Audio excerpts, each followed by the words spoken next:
Dobry den. Hello, thank you, Alexei, for that very kind introduction. And I want to acknowledge all the Ukrainians here and also all of the partners that are here. Because I think the fundamental premise of this conference, but the fundamental premise also of our support for Ukraine, is that Ukraine's security is fundamental to Europe's security, which is also fundamental to America's security.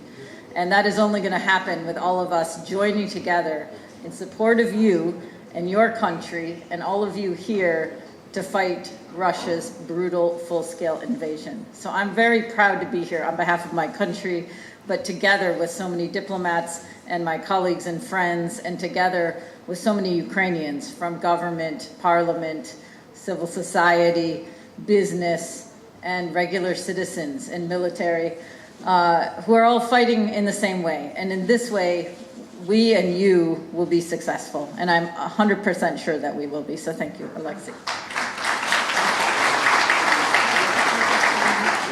In addition to thanking you, I also wanted to thank Ivana Klimpush-Sinsadze, Kira Rudik, Alexander Merezko, the parliamentarians who have brought us here together. This is the first time that I've had the great privilege to be at this conference. And so I'm really delighted to see all of you and have all of us here with all these representatives from international organizations, embassies, and the community.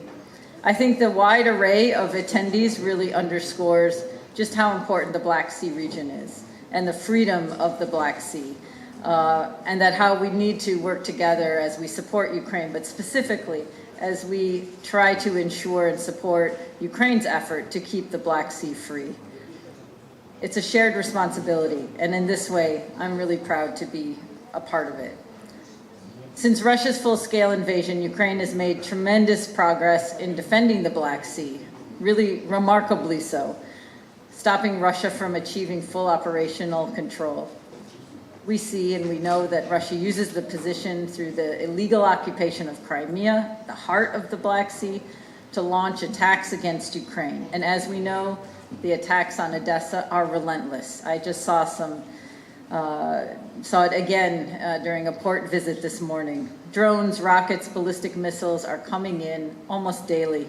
And yet, the people of Odesa, just like the people of all of Ukraine, have not bowed to Russia's brutality. You and they have fought back.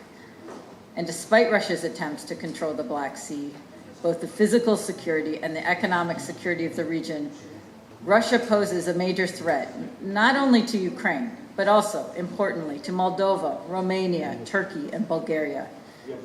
If Russia were to be successful in Ukraine, also, these countries face an imperial disruptive neighbor with a history of destabilizing democracies. Still, despite the constant attacks, more than 2 years, I can't believe it's been over such a long period of time, and after the illegal occupation of Crimea, Ukrainians and all of Ukraine has remained resilient.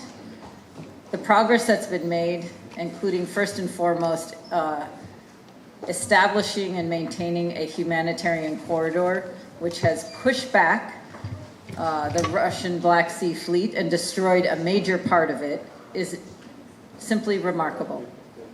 I'm really proud of the success that Ukraine has had in reopening the shipping corridor after Russia's withdrawal from the agreement of the Black Sea corridor last summer. And it's enabled Ukraine to resume shipment of exports, including wheat and other essential food, to world markets. It's not only that Ukrainians have continued to feed the world, but also improved Ukraine's own self-sufficiency and economy. Since the reopening of the Black Sea humanitarian corridor last July, some 1,850 ships have departed Ukraine, carrying 35 million metric tons of wheat and almost 17 million metric tons of other cargo. Due to the strength of you and the Ukrainian people, this Black Sea corridor has meant that agricultural exports have returned to pre-war levels, and many other items are contributing daily to Ukraine's economic resilience and recovery. The Black Sea is an economic lifeline, and the security of the region means Russia cannot weaponize food that millions worldwide rely on and that Russia cannot dominate trade routes so that farmers, business owners, and others can continue to economically develop the Black Sea region. The security of the Black Sea requires collective security, and I'm really happy, again, to see so many of you today. The strong presence of members of parliament, NGOs, business leaders, academics, international partners demonstrates the importance of the Black Sea, not just to Ukraine, but to us all. I want to say that this is, I don't know, maybe my 5th trip to Odesa or more since I've arrived as ambassador a bit more than 2 years ago. And I was really heartened on this trip to see that the economic vitality of Odesa feels very positive. And I have seen that grow, that as the ports are operating and the ships are operating and the businesses are operating, that also is having a positive economic effect on the city and the region of Odesa, and that's hugely important to Ukraine. So very proud to be here.